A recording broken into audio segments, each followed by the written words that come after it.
Hello everyone, I am सार्थक, PCCP maths faculty in resonance. आज हम आईजेएसओ के नेक्स्ट लेक्चर की बात करने जा रहे हैं जिसमें हम पॉलिनोमियल्स को पढ़ रहे थे। तो आज हम पॉलिनोमियल्स के ग्राफ को बनाना सीखेंगे कि हम किस तरीके से किसी पॉलिनोमियल के ग्राफ को बना सकते हैं। तो चलो देखते हैं ज़रा। तो बात आती है कि हमें अगर किसी भी पॉलिनोमियल का ग्राफ बनाना पड़ेगा तो हम किस तरीके से उसको बना पाएंगे। ठीक है, तो इसमें क्या होता है कि अगर कोई अपने पास पॉलिनोमियल है, लेट्स से fx, तो उसका जब हम ग्राफ बनाएंगे तो वो क्या होगा, कलेक्शन होगा या सेट होगा उन पॉइंट्स का एक्स वाई, जिनको कह सकते हैं हम, जहां पर fx जो है वो y के इक्वल होगा। ठीक है, fx को हम y के इक्वल मान लेंगे, है ना। और ज्योमेट्रिकल मीनिंग या ग्राफिकल लैंग्वेज में हम इस तरीके से कह सकते हैं कि जब हम x की अलग अलग वैल्यूज पुट करेंगे तो y की अलग अलग वैल्यूज आती जाएंगी। लेट से मैंने x की जगह x1 पुट किया तो y y1 आ गया, x2 पुट किया तो y2 आ गया, x3 पुट किया तो y3 आ गया।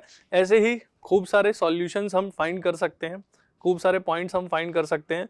उन्हीं पॉइंट्स को जब हम कार्टेशियन प्लेन में प्लॉट करेंगे, ठीक है, उन्हीं पॉइंट को जब हम कार्टेशियन प्लेन में प्लॉट करेंगे तो उन पॉइंट्स को ज्वाइन करने वाला कर्व या लाइन जो भी बनेगा, डिपेंड करेगा वो तो क्वेश्चन पर, ठीक है, कर्व या लाइन, बस उनको फ्रीली हम ज्वाइन करते चले जाएंगे जैसे जैसे भी वो हो रहे होंगे। ठीक है, उसी को ग्राफ कहेंगे पॉलिनोमियल का। ठीक है, तो स्टेप्स तो वही है जो मैंने बोला अभी कि ग्राफ बनाने का स्टेप क्या है, अपने पास एल्गोरिदम क्या है कि आपके पास अगर fx कोई पॉलिनोमियल है, ठीक है, तो आप उसको y के इक्वल ले लो, y लेट कर लो, और fx के अंदर x के अलग अलग वैल्यूज डालते जाओ और उन पर y की वैल्यूज मिलती जाएंगी, और उन सभी वैल्यूज को वही कार्टेशियन प्लेन में प्लॉट करो और एट द एंड उनको फ्रीली ज्वाइन कर दो सभी पॉइंट्स को। ठीक है, तो आपका ग्राफ रेडी हो जाएगा। समझ गए क्या? तो चलो आगे बढ़ते हैं। तो सबसे पहले तो हम सीखेंगे कि किसी लीनियर पॉलिनोमियल का ग्राफ कैसे बना सकते हैं। तो लीनियर पॉलिनोमियल हमने पढ़ा था शुरू में। क्या था लीनियर पॉलिनोमियल? जिसकी डिग्री 1 हुआ करती थी, जिसकी डिग्री 1 हुआ करती थी। तो मान लेते हैं मैं कोई एक पॉलिनोमियल लेता हूं, फॉर एग्जांपल पॉलिनोमियल लिया मैंने, लेट्स से x+1, सिंपल सा पॉलिनोमियल ले लेता हूं x+1। ठीक है, तो अगर ये मेरा पॉलिनोमियल है, let's say this is fx, तो इसको मैं y मान लूंगा, fx को y लेट कर लूंगा ताकि कार्टेशियन प्लेन में x और y दोनों मिल जाएं और उनको कार्टेशियन प्लेन में इजीली प्लॉट कर सकूं। ठीक है, क्लियर है? या यूं कह लो बस fx ही y एक्सिस पर जाएगा, सीधी सी बात ये है। ठीक है, तो हम ग्राफ बनाने के लिए क्या करेंगे, सॉल्यूशंस निकालेंगे। और देखो हम सॉल्यूशन कैसे निकाल सकते हैं, मतलब सिंपल सी बात ये थी कि x की वैल्यूज पुट करते जाओ, y की वैल्यूज आती जाएंगी। ठीक है, तो जो मन करे पुट कर सकते हो। ठीक है, तो मैं यहाँ पर एक काम करता हूँ, अलग अलग वैल्यूज पुट करके अलग अलग सॉल्यूशंस निकाल लेता हूँ। जैसे यहाँ x ले लिया, यहाँ y ले लिया, तो x की वैल्यू जब मैंने 1 पुट की तो y कितना आएगा, x+1, 1+1 दैट इज 2। अगर मैं x की वैल्यू 5 पुट करता तो कितना आता, 6। अगर मैं x की वैल्यू -3 पुट करता तो -3+1 कितना आता, -2 आता। सही है क्या? इस तरीके से और भी सॉल्यूशंस आप निकाल सकते थे, कोई दिक्कत वाली बात नहीं है। अब हम इनको कार्टेशियन प्लेन में प्लॉट करेंगे। तो लेट्स से ये अपना y एक्सिस है, ये अपना x एक्सिस है। ठीक है, तो एक काम करते हैं, नाम रख देते हैं इनको, ये अपना x एक्सिस और ये अपना y एक्सिस। तो ये जहां भी मिलते हैं वो ओरिजिन होता है, हम कार्टेशियन प्लेन कोऑर्डिनेट ज्योमेट्री में ये चीजें हम पढ़ चुके हैं पहले भी। ठीक है, अब देखो पॉइंट्स प्लॉट करते हैं। एक्स एक्सिस पर पॉइंट्स जो आएंगे वो इधर 1 2 3 4 5 इस तरीके से चीजें आएंगी, इधर माइनस में आएंगी, -1 -2 -3, है ना। और वाई एक्सिस पर प्लॉट कर देते हैं, फटाफट से पॉइंट पुट कर देते हैं पहले, 1 2 3 4 5 और इधर -1 -2 -3 -4 है ना, इस तरीके से चीज़ें आ गई। अब मैं इनको प्लॉट करता हूँ। तो देखो x जब 1 लिया तो y 2 आया, x 1 लिया तो y 2 आया, तो यहाँ कहीं वो पॉइंट होगा, ठीक है, यहाँ कहीं वो पॉइंट होगा x1 y2, तो वो पॉइंट हो गया 1, 2, ये रख दिया मैंने। अगला पॉइंट क्या था, x5 y6, x5 y6 है ना, y को 6 भी बनाना पड़ेगा मुझे है ना, यहाँ पर 6 लेना पड़ेगा मुझे, ठीक है, तो थोड़ा सा एडजस्ट कर देते हैं y6, ठीक है। तो x कितना है 5, y कितना होगा 6, यहाँ कहीं आ जाएगा इस लाइन में, यहाँ पर, ठीक है क्या, 5,6। और अगला सॉल्यूशन जो है हमारा वो क्या है, x -3y -2, x -3y -2, तो यहाँ कहीं आ जाएगा वो, ठीक है। जब हम इन तीनों को ज्वाइन करेंगे, जब हम इन तीनों को ज्वाइन करेंगे तो ये क्या बनेगा, ये देखते हैं जरा।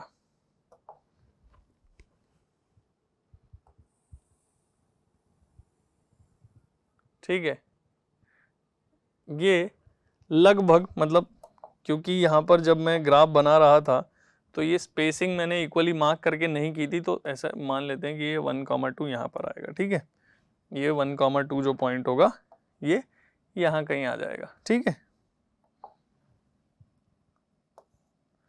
क्लियर है। तो जब भी आप किसी भी लीनियर पॉलिनोमियल का ग्राफ बनाते हो तो आप क्या देखते हो कि ये एक स्ट्रेट लाइन बन जाता है, ये एक स्ट्रेट लाइन बनता है, इस तरीके से आगे बढ़ा सकते हैं हम जितना चाहें इसको, ठीक है, ये एक स्ट्रेट लाइन बनता है, इसलिए इसका नाम लीनियर पॉलिनोमियल है, ठीक है। और दूसरी बात, अच्छा एक चीज़ देखें अगर ध्यान से, तो ये थोड़ा सा टेढ़ा बना है ऑल्दो, क्योंकि इसका ग्राफ एक्चुअली यहाँ से बनना था, ये वो पॉइंट होता जब x आप -1 डालते तो ये 0 आता, मतलब ये यहाँ से पास करता, ठीक है, क्योंकि ये स्पेसिंग मैंने इक्वली नहीं की है, क्लियर है, उस वजह से।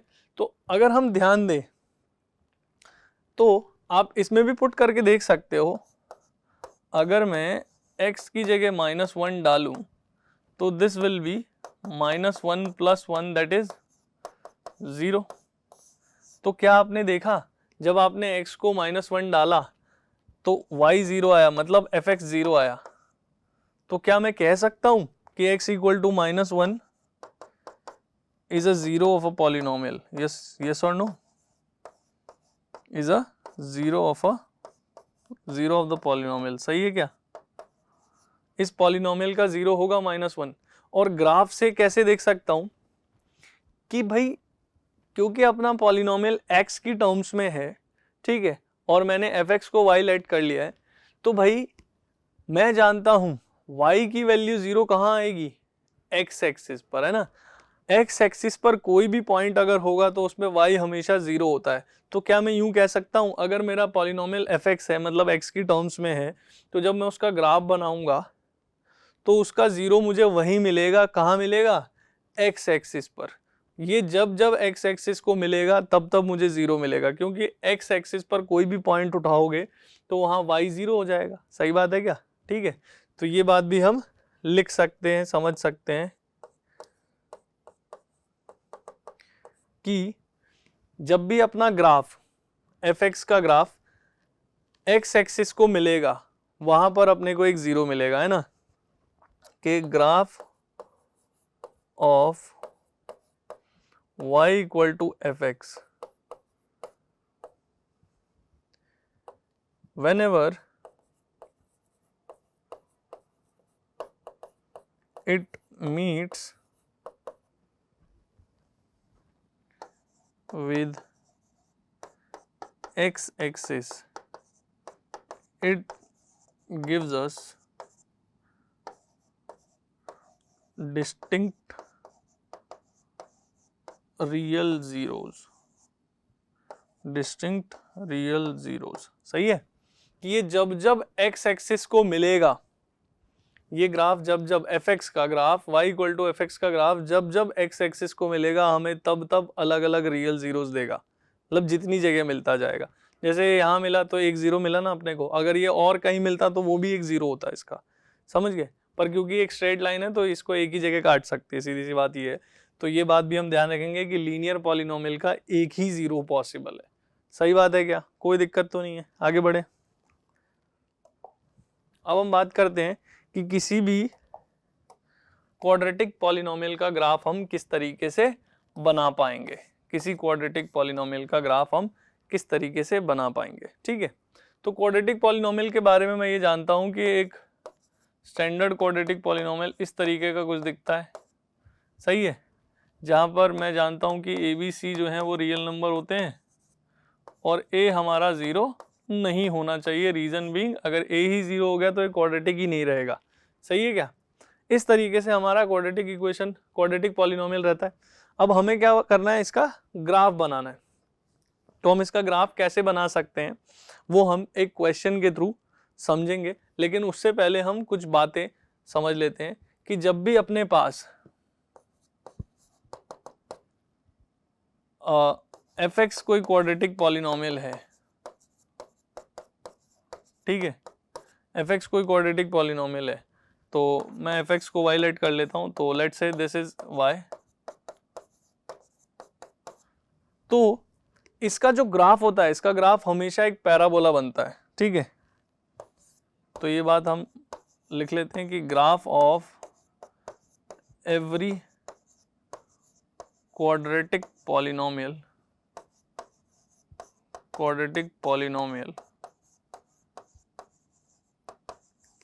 Is a parabola. ठीक है, किसी भी क्वाड्रेटिक पॉलिनोमियल का जब हम ग्राफ बनाएंगे तो वो एक पैराबोला ही बनेगा। पैराबोला होता क्या है ये भी बहुत ज़रूरी है हमारे लिए जानना, है ना।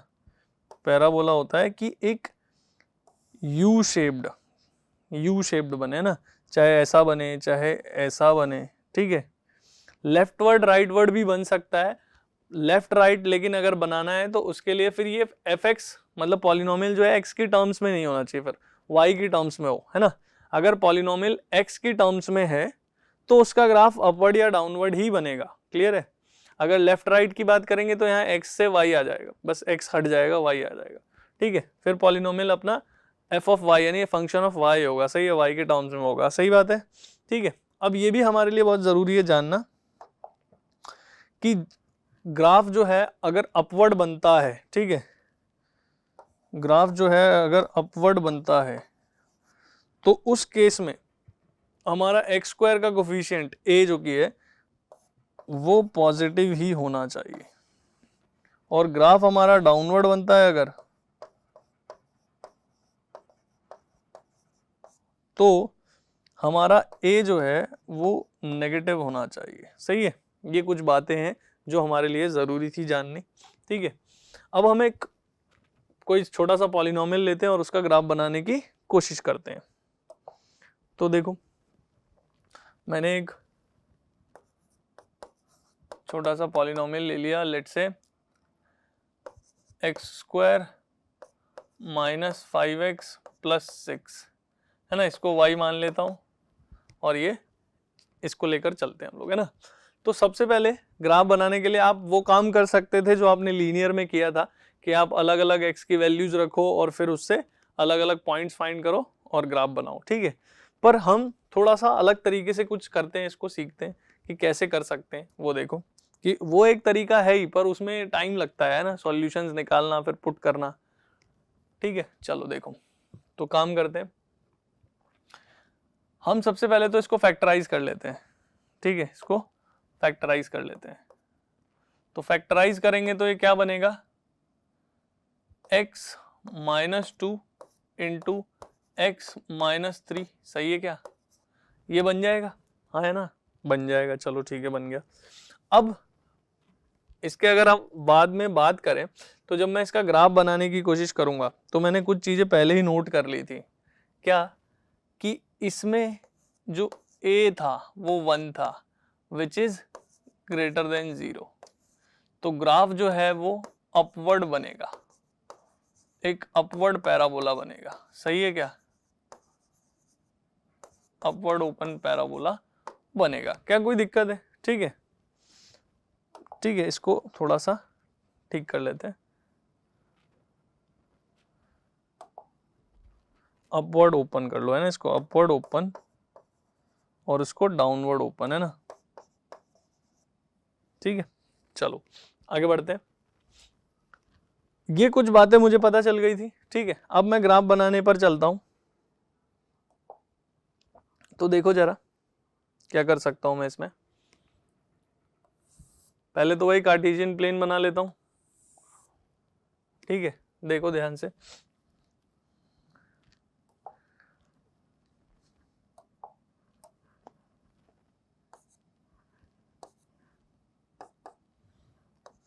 वही इसको एक्स एक्सिस और इसको वाई एक्सिस।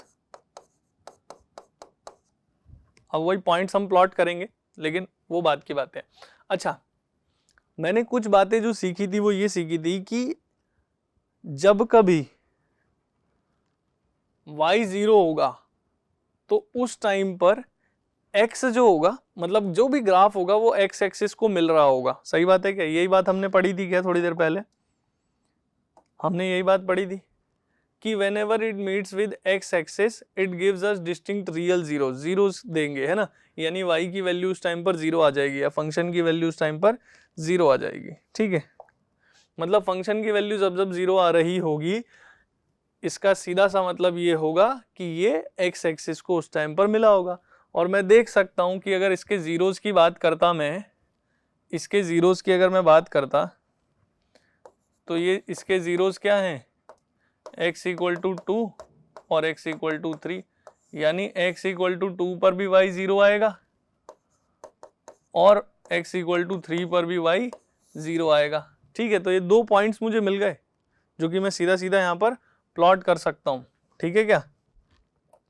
तो करते हैं, ठीक है, कुछ पॉइंट्स तो प्लॉट करते हैं। 1 2 3 4 5 -1 -2 -3, ठीक है, ऐसे चलता रहेगा।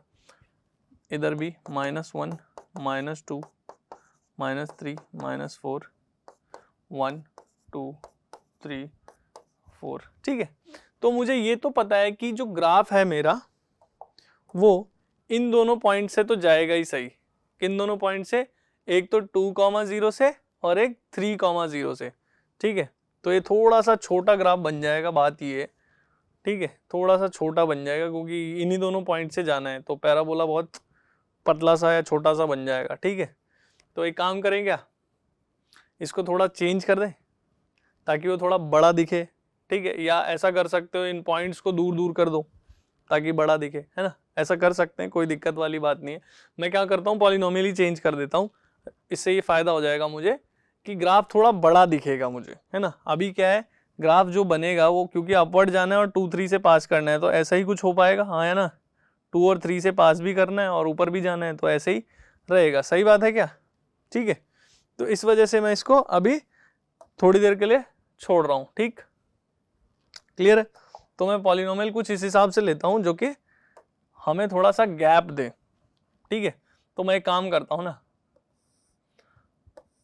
मैं यहीं से पॉलिनोमियल डिसाइड कर लेता हूँ ना, बेस्ट रहेगा मेरे लिए। मैं ऐसा कुछ ले लेता हूँ, x + 1 × x - 3 ले लेता हूँ, बेस्ट है। तो ये क्या बनेगा, x² - 3 + 1 यानी -2x और -3, सही है क्या? अब ये बन जाएगा, ठीक है। इसको थोड़ा ठीक कर लेते हैं, x = 3 तो सही है ही सही, ये -1 होगा बस, x = -1 पे y 0, ठीक है। अब मेरे लिए वो दो पॉइंट जो थे वो बदल गए, एक तो बन गया ये और एक बन गया ये। अब मेरा ग्राफ थोड़ा सा बड़ा दिखेगा मुझे, सही है, क्लियर है कि मेरा ग्राफ इन दोनों पॉइंट से पास करेगा और ऊपर को जाएगा, ठीक है, ऊपर को जाएगा, क्लियर है, ठीक है। ये बात भी मैं समझ गया। अच्छा, एक और बात, मैं जब ये बात जानता हूं कि x एक्सिस पे हर एक पॉइंट में y 0 होता है ना, कि x एक्सिस पर अगर कोई भी पॉइंट लिया जा रहा है तो उसका y कोऑर्डिनेट 0 होगा, इस वजह से ही तो मुझे पता चल रहा था कि ये 0 बनेगा। अच्छा, एक और बात भी तो है कि अगर आप ग्राफ बना रहे हो तो y एक्सिस पर अगर ये कभी मिल रहा होगा तो उस टाइम पे x 0 नहीं होगा क्या? क्यों? मैं जानता हूँ ना वाई एक्सिस पे एक्स की वैल्यू हमेशा 0 होती है, तो वाई एक्सिस पे अगर जाना है तो एक्स की वैल्यू 0 डाल दो। तो जब आप x 0 डालोगे, जब आप x 0 डालोगे तो ये क्या बनेगा, y इक्वल टू 0 का स्क्वायर, या सीधा देखो ना, ये 0 बन जाएगा, ये 0 बन जाएगा, ये -3, यानी आपका ग्राफ इस पॉइंट से भी पास करेगा, x0 y -3, यानी ये पॉइंट, मतलब ये ग्राफ ऐसे आता हुआ यहाँ भी मिलेगा। अब बात आती है कि वो मुड़ेगा कहाँ से, है ना, वो ग्राफ मुड़ेगा कहाँ से, ठीक है, यानी सबसे नीचे कहाँ जाएगा, मिनिमम पॉइंट क्या रहेगा, ठीक है, तो वो सीखते हैं कि वो कैसे निकाल सकते हैं, ठीक है। तो चलो देखो जरा, जब भी मुझे कभी अब ग्राफ का मिनिमम पॉइंट या मैक्सिमम पॉइंट ढूंढना है, ठीक है, तो वो मैं कैसे ढूंढूंगा, उसके लिए एक पर्टिकुलर मेथड हम सीख रहे हैं, ठीक है। वो देखो, हमारे पास y equal to ax² + bx + c था, हम इसका मैक्सिमम या मिनिमम पॉइंट ढूंढने जा रहे हैं। जब ग्राफ अपवर्ड होगा तो नीचे से मुड़ जाएगा कहीं, तो मिनिमम पॉइंट मिलेगा, है ना, सीधी सी बात है भाई। ये ग्राफ ऊपर जाता जा रहा है तो मैक्सिमम तो कुछ है ही नहीं ना, मिनिमम है। ये ग्राफ नीचे जाता जा रहा है तो नीचे तो जाता जा रहा है, मिनिमम कुछ नहीं है इसके लिए, मैक्सिमम तो कुछ है। तो इस तरीके से ये चीज़ें हम ढूंढ सकते हैं, वो कैसे ढूंढेंगे वो समझते हैं। देखो हम क्या करेंगे, हम इसमें कंप्लीटिंग स्क्वायर मेथड का यूज करेंगे, जो कि क्या कहता है, x² का कोफिशिएंट 1 बनाओ, यानी a से डिवाइड करो। तो a कॉमन ले लिया मैंने, तो ये कुछ ऐसा बन गया,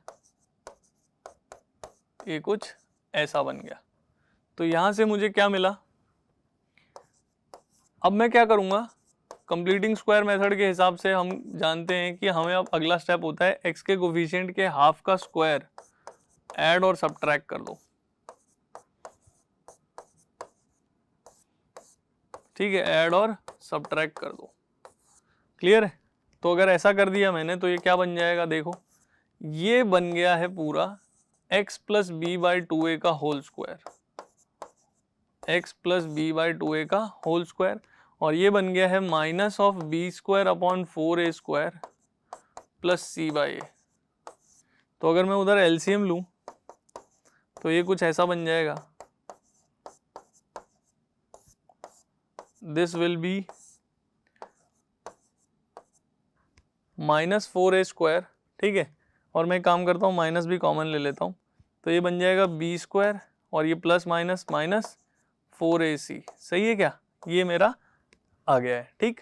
अब देखो मैं चाहूँ तो a से वापस मल्टीप्लाई भी कर सकता हूँ, ठीक है, पर यहाँ पर एक काम करते हैं हम, ये जो पॉइंट है अपना, ये जो टर्म आया है दैट इज b² - 4ac, ये हमारे लिए बहुत इंपॉर्टेंट है, इसका हम नाम रख रहे हैं special d stands for discriminant, ठीक है।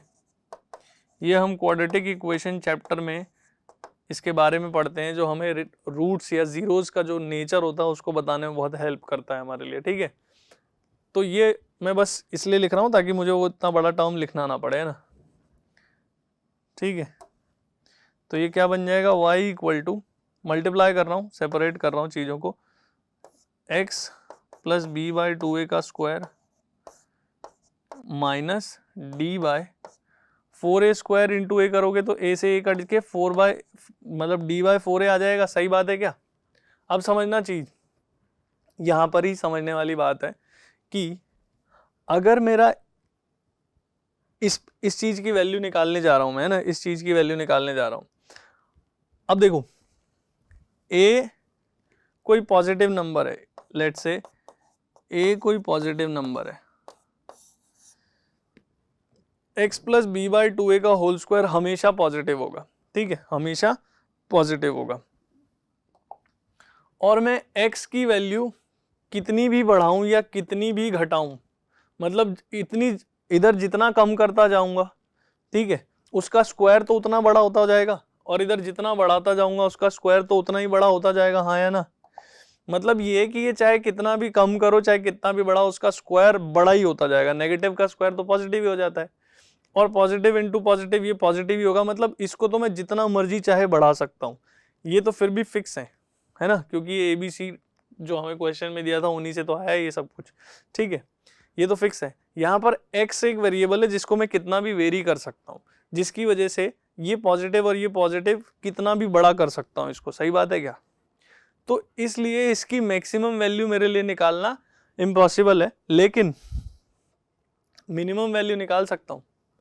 मिनिमम तो अब ये चीज किसी चीज का स्क्वायर है, ये मिनिमम कब होगा सोचो जरा बताओ। किसी भी रियल नंबर का स्क्वायर मिनिमम कब होता है?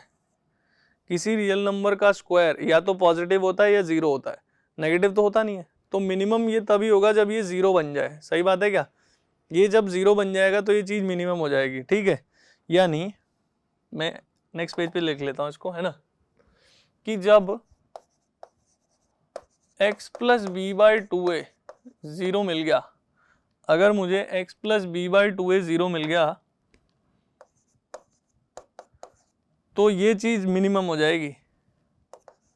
तो मैं कह सकता हूं कि y जो होगा वो मिनिमम होगा, सही बात है क्या? y जो है मिनिमम होगा, या यूं कह दें कि यानी x की वैल्यू उस टाइम पर minus B by two A होगी, और अगर x की value minus B by two A हुई तो ये तो जीरो हो गया, और y कितना होगा उस केस में?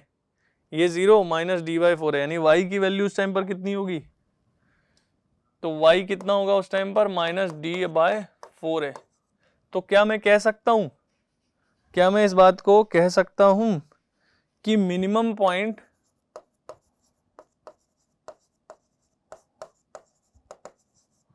या इसी को वर्टेक्स ऑफ पैराबोला बोलते हैं ना, वर्टेक्स ऑफ पैराबोला जो होगा वो ये रहेगा, x उस टाइम पर माइनस बी बाई टू ए होना चाहिए और y उस टाइम पर माइनस डी बाई फोर ए होना चाहिए, हाँ या ना? क्या ये बात मैं कह सकता हूं? बताओ।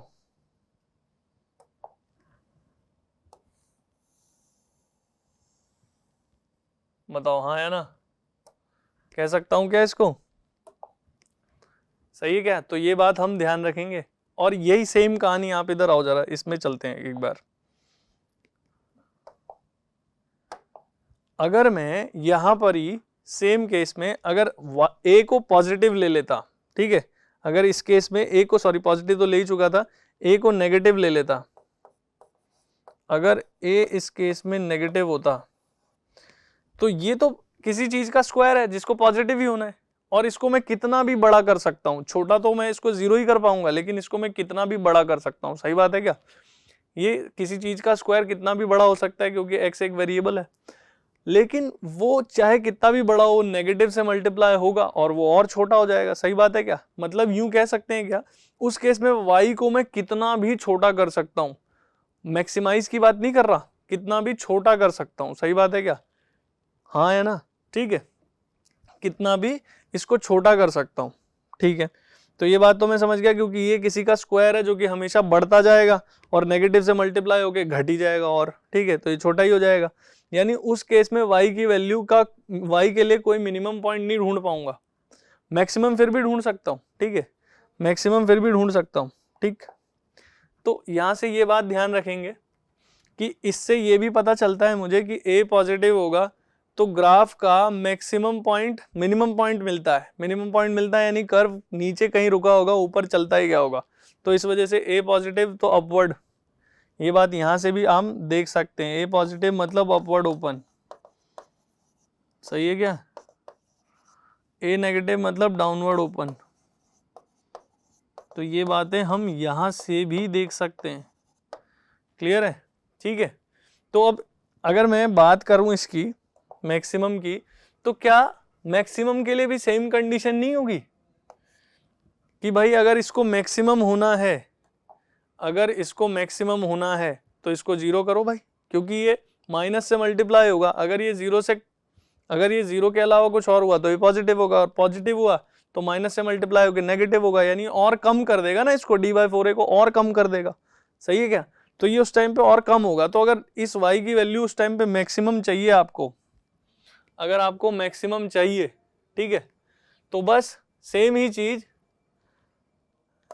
जब आपका a जो है वो नेगेटिव होगा, तो अगर कभी उस टाइम पे अगर आपका x plus v by two A zero के बराबर हुआ, तो आपका y जो है उस टाइम पर मैक्सिमम वैल्यू दे रहा होगा, y जो है आपको मैक्सिमम वैल्यू दे रहा होगा। तो इस वजह से मैं यूं कह सकता हूं, तो x उस टाइम पर -b/2a होगा और y उस टाइम पर, क्योंकि ये 0 बन गया है ना, क्योंकि ये 0 बन गया, ये 0 बन गया, तो ये -d/4a हो गया, सही है क्या? तो y उस टाइम पर -d/4a होगा। तो हम यहाँ से ये भी कह सकते हैं कि मैक्सिमम पॉइंट है ना, मैक्सिमम पॉइंट या वही वर्टेक्स ऑफ पैराबोला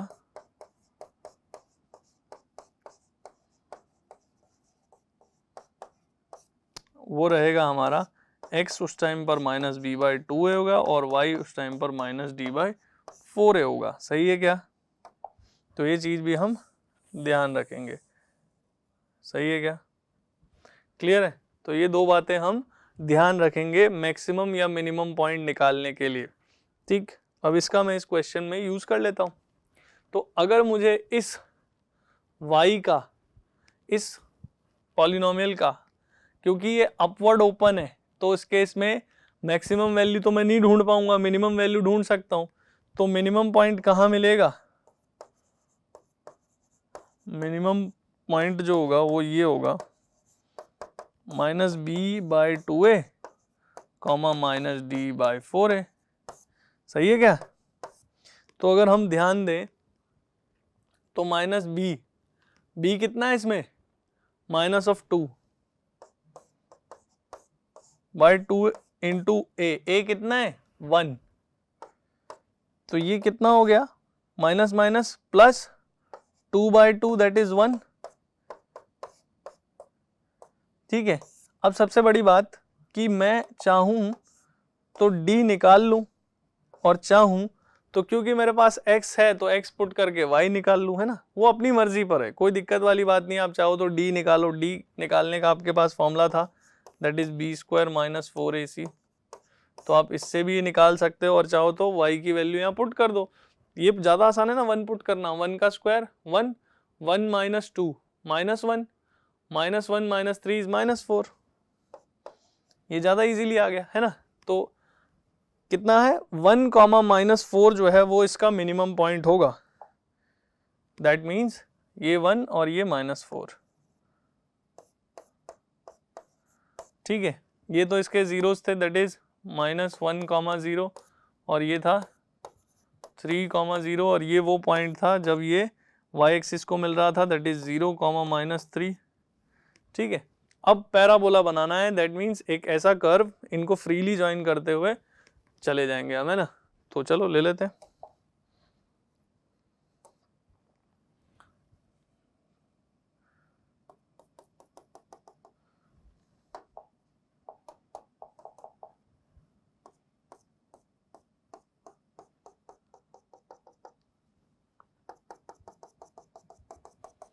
ठीक है, इस तरीके से कुछ इसका ग्राफ बन जाएगा, समझ में आई बात? तो किसी भी क्वाड्रेटिक पॉलिनोमियल का आपको ग्राफ बनाना है तो इन बातों का ध्यान रखते हुए आप उसका ग्राफ इजीली ड्रॉ कर सकते हो, समझ में आई बात? कोई दिक्कत तो नहीं है, ठीक है। तो आई होप आज हमने जो भी पढ़ा ग्राफ के बारे में वो सभी चीज़ें आपको समझ आई होंगी। That's all for the day, thank you.